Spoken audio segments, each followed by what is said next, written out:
10년이 넘었고 저는 40대 중년의 남자입니다. 저희는 동갑 부부이고요. 슬하에 10살 초딩 3학년의 어린 딸아이 한 명 있습니다. 와이프는 34살. 결혼 전 장모님이 결혼을 재촉 서둘렀고 어찌어찌 결혼하게 되었습니다. 애 낳으면 아이도 봐주겠다는 말에 처가네 인근에 신혼집도 마련하였던 것이었죠. 당시 저는 직장을 그만두고 이직하려고 결심하였기에 결혼을 미루거나 포기해야 한다고 생각하는 입장이었는데 당시 여친이었던 와이프가 이 저의 직장 문제 등 모든 걸 이해하고 받아줄 수 있다고 하여 결혼까지 하게 된 것이었고요. 지금껏 그동안 맞벌이 부부 사이에 육아로 인한 스트레스 등은 생략하겠습니다. 와이프 오빠네는 7년 된 재혼 커플입니다. 와이프 오빠가 재혼할 당시 제가 와이프에게 말했어요. 당신 오빠 나이도 많은데 언제 애 낳아서 언제 아이 키우냐? 일반 회사 다니면서 50대 초반이면 곧 그만둬야 되는데 어떡할 거야? 라고 말했고 이에 와이프의 대답은 우리 오빠가 알아서 하겠지. 그럼 평생 우리 오빠가 혼자 살란 말이야? 라고 하더라고요. 문제는 2019년 전염병이 터지고 와이프 오빠네 회사가 인원 감축 등을 이유로 퇴직을 권유하게 되었는데요. 외벌이 어린아이가 있어서 처갓집에 죽는 소리, 앓는 소리 계속하였고 작년 어느 날 사건의 발단이 시작됩니다. 장모님이 저희에게 너희 부부는 둘이 맞벌이 하고 있고 어린 딸 한 명인데 우리 불쌍한 아들 사는 게 어렵다는데 돈 좀 보태줘라. 이 이야기를 최소 4번 이상 하시더라고요. 처갓집 올 때마다 꼭 이야기하셨고 와이프가 짜증내는 것으로 대충 상황이 마무리되는 것 같았습니다. 그러다 이번 추석 명절에 대놓고 말씀하시더군요. 장모님께서 아들아 내년에 손자 초등학교 입학하는데 너네 집도 없어서 어찌할 거냐 라고 대놓고 말씀하시더군요. 그래서 제가 답변해 주었습니다. 장모님 갖고 계신 논, 밭, 그리고 현재 따로 아파트 월세 받는 것까지 다 팔아서 아드님 전부 주시면 해결됩니다. 그리고 이왕 이렇게 된 거 아드님 네 분이랑 전부 살림 합쳐서 귀한 손자 초등학교 학교도 보내주시고 밥도 먹여주시고 그렇게 사시면 됩니다. 그랬더니 내가 왜 그래야 하니? 그렇게는 살 수 없어. 그럴 바에 그냥 편하게 여기 촌에서 그냥 살 거다 라고 말씀하시는데 솔직히 어이없었지만 더 이상 이야기 꺼내진 않았습니다. 얘기해봤자 싸움밖에 안 일어날 테니까요. 그리고 저녁 먹고 저는 먼저 거실에 나와서 앉아있는데 방 안에서 장모님이 그런 이야기 하시더군요. 우리 딸 죽어라 공부해서 결혼도 하고 지금도 은행 직장 다니면서 힘들게 사는구나. 다른 집 딸은 돈 잘 버는 남편 만나서 편하게 살림만 하는데 네가 고생만 하는구나. 이 얘길 거실에서 가만히 듣고 있으니 정말 기가 막혔지만 별 이야기하지 않았습니다. 그러다 어제 회사 야근 출근 전 와이프가 뜬금없이 그런 말을 하더군요. 우리 오빠도 어릴 때 집에서 소똥도 치우고 고생도 많이 했어. 당신은 정말 편하게 사는 거다. 무슨 소리를 하는지 모르겠으나 오빠 이야기에 대꾸하기 싫어서 거기에 아무 답변하지 않았습니다. 그리고 회사에서 조용히 톡으로 이야기했습니다. 처갓집에 얘기해라. 장모님한테 말해. 처갓의 논밭, 월세 받는 아파트 팔아서 아들 집 해주라고 말해. 장모님이 나 들으라고 대놓고 네 집 딸은 돈 잘 버는 남자 만나서 호강하며 산다더라 말하던데 그냥 나랑 결혼하지 말고 돈 잘 버는 남자 만나서 결혼하지 그랬니? 부모님한테 효도하고 싶으면 그냥 결혼 안 하고 혼자 살면서 네 월급 너희 부모님 전부 주고 너희 오빠한테 생활비도 보태주고 그렇게 사는 게 맞지 않겠어? 그리고 내가 이런 말 했다고 처가네 식구들한테 전부 얘기해라 라고 톡 보냈는데 와이프는 지금까지도 아무런 답변이 없는 상태입니다. 추가로 얘기하자면 아이는 8살 되면서 처가네에서 완전히 데리고 왔고 제가 집안일 장보기, 요리, 설거지, 빨래, 집안 청소 거의 다 합니다. 아침에 출근 전 아이 밥 챙기고 아이 물통, 휴대폰 옷까지 챙기고 와이프 간단한 아침 식사까지 챙기고 출근하고 퇴근 이후에 아이 저녁밥을 챙기고 와이프 늦게 퇴근해서 오면 다시 와이프 저녁 밥까지 챙겨줍니다. 저는 충분히 할 만큼 한다고 생각하고 더 잘할 자신도 없습니다.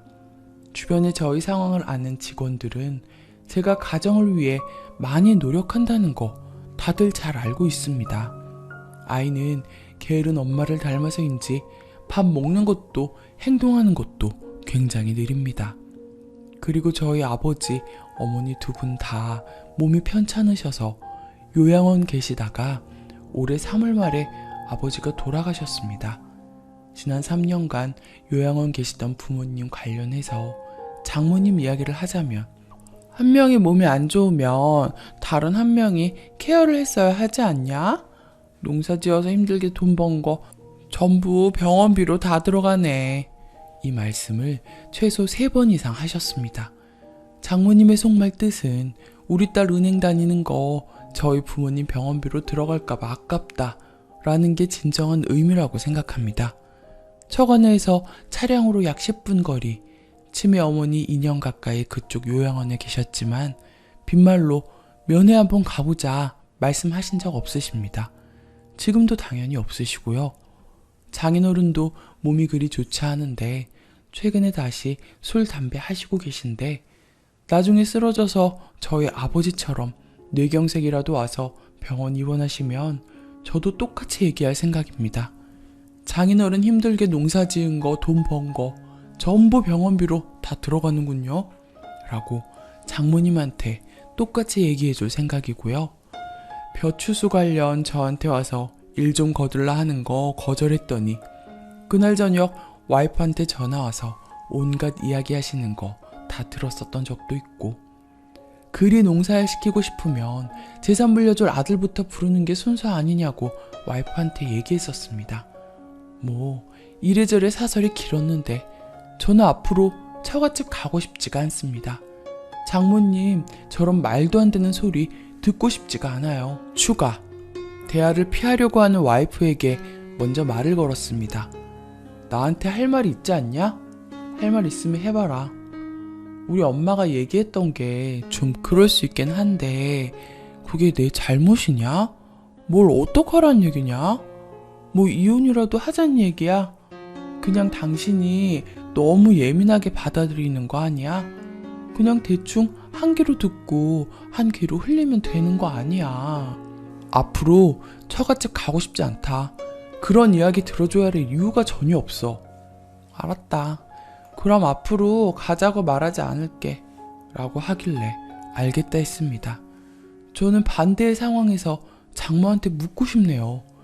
요양원 계시는 저희 어머니가 우리 큰아들 서울에서 이혼하고 혼자 경제적으로 힘들게 사는데 은행 다니는 며느리 네가 우리 큰아들 돈 좀 보태줘라 라고 말한다면 과연 이런 이야기를 듣고도 장인어른 장모님이 아무런 말하지 않고 가만히 있을지 궁금하네요.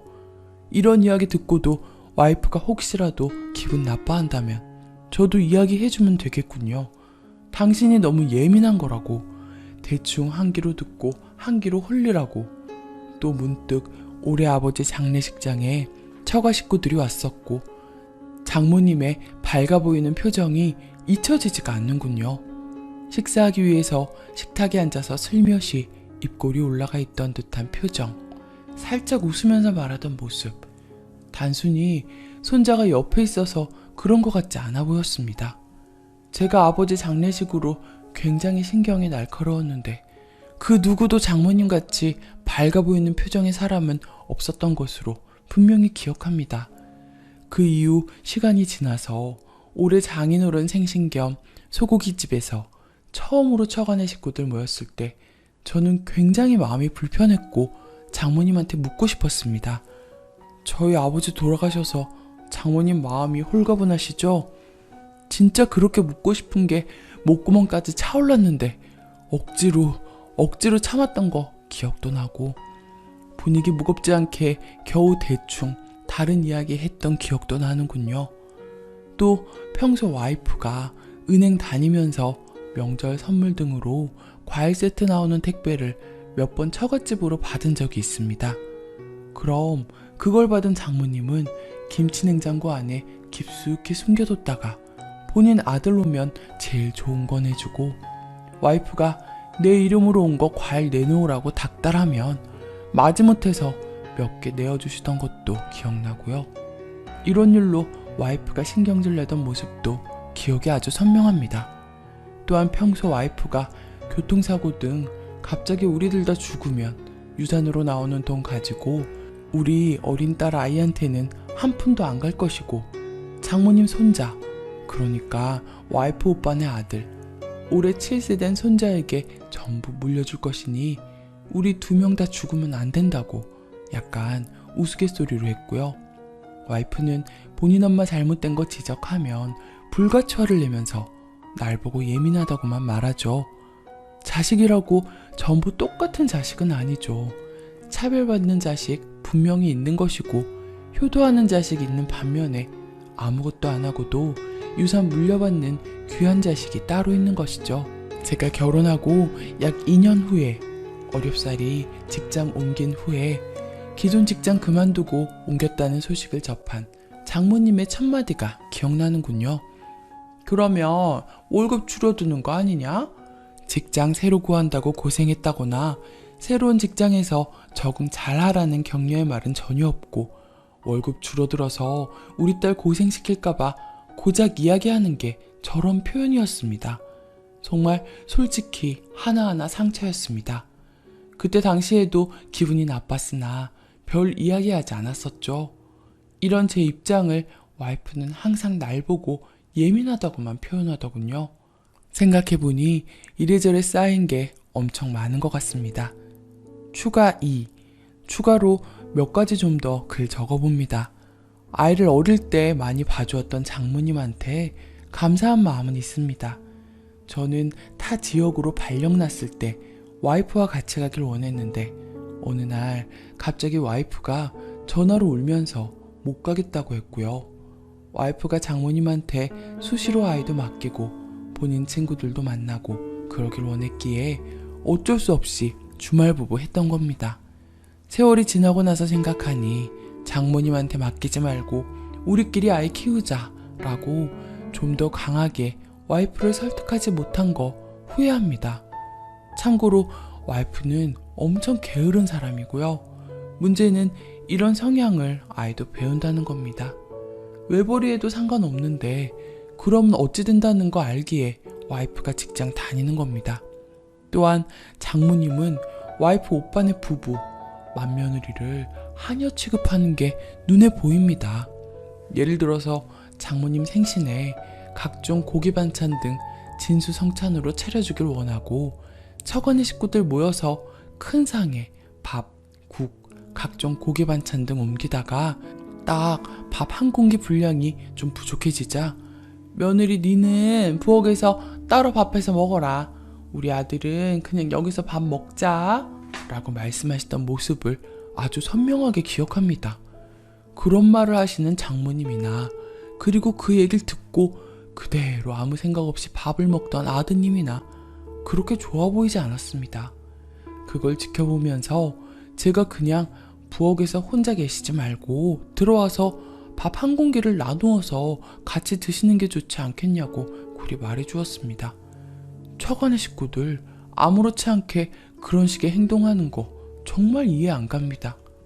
또한 장모님이 귀하게 여기는 아들, 총각 시절에 집 사주고 차 사주고 직장까지 구해줬었고 2016년도 신혼집으로 새 아파트 구입해야 할 때 직접 와이프 장모님이 해당 지역 주변 부동산 발품 팔아가면서 최고로 낮다고 판단되는 신축 아파트 구입하라고 했는데 그 귀한 아드님께서 아파트가 정남 쪽이 아니라는 이유로 멋대로 계약 파기하였고 그냥 회사 근처 아파트 전세로 들어갔던 겁니다. 문제는 5억이면 구입 가능했던 아파트가 전염병 여파 등으로 10억까지 치솟았고 이제는 더 이상 구입 불가능한 가격이 된 거죠. 그러면서 우리 살 집 없다고 징징거리면서 나이 50 먹은 귀한 아드님께서 돈 달라고 늙은 장모님한테 떼쓰고 있는 것이고 자기 아들한테 돈은 줘야겠는데 왠지 못 믿어오니 저희한테 일단 돈 달라고 여러 차례 이야기하는 겁니다. 또한 와이프 오빠는 기준으로 이야기하자면 자기 와이프가 감기 몸살로 방에 누워있어도 밥 차려주길 기다리는 사람이고요. 숟가락 젓가락도 전혀 옮기지 않는다고 하더군요. 그러면서 하는 말이 밥을 얻어먹는 맛이 있다. 대접받는 느낌이다. 라고 말한다고 합니다. 이 모든 건 와이프가 내 오빠지만 너무 답답하다. 나 같으면 절대 같이 못 살겠어. 라고 이야기해서 알게 된 사실입니다. 그리고 그 귀한 아들 이제 50대인데 이런 식으로 키운 건 누구 작품일까요? 모든 건 장모님의 아들을 그리 키워서 그렇다고 생각합니다. 제가 보는 관점에서는 장모님은 사위는 머슴, 며느리는 하녀 비슷하게 생각하시는 거 아닌가 싶네요. 여담이지만 이래저래 장모님이 저희 아이도 돌봐주시는 점 등 여러 가지 감사한 마음은 있기에 어지간한 이야기는 한 귀로 듣고 한 귀로 흘릴 수도 있습니다. 또한 처가네 식구들 이렇듯 저렇듯 상관없고요. 그런데 저희 부모님 관련 저희 형제 중에서 막내인 제가 어쩔 수 없이 사는 곳 인근 요양원 모시고 아버지 건강이 악화되어 여러 차례 병원으로 나가서 제가 케어 전부 했었는데 장모님은 이러한 제 입장을 굉장히 불쾌하게 생각하시고 여러 차례 말을 함부로 하신 점, 아버지 장례식장에서 보였던 장모님의 밝아 보이던 표정 등이 잊혀지지가 않습니다. 그러니 평소 같으면 그냥 넘겼을 일들도 이제는 모든 게 거슬리고 짜증스럽게 느껴지는 것이죠. 반대로 와이프가 장인 장모님 저희 사는 곳 인근 요양원으로 모셨다고 가정하고 저의 부모님이 불쾌하게 티를 내고 함부로 말을 표현했어도 와이프는 아무렇지 않게 받아들일 수 있을까요? 참고로 장모님이 걱정하시는 와이프 직장 다니면서 돈 벌었다는 거 단 한 푼도 저희 부모님 병원비 등으로 들어간 거 없습니다. 온전히 저희 부모님 돈으로 케어하고 있는 것이고요. 이런 상황에서 제가 온전히 장모님 얼굴 볼 수 있을까요? 그건 아니라고 생각합니다. 이제는 장모님과 연을 끊을 수밖에 없을 것 같아요. 왕래하지 않고 그들이 만나서 제 욕을 하던 말던 안 보고 살 결심을 해봅니다. 조언 모두 감사합니다. 댓글: 이건 와이프가 100% 잘못이네요. 서로 집안 문제는 각자 알아서 끊어줘야지. 진짜 장모 사랑같이 안 보이네요. 스트레스 진짜 많이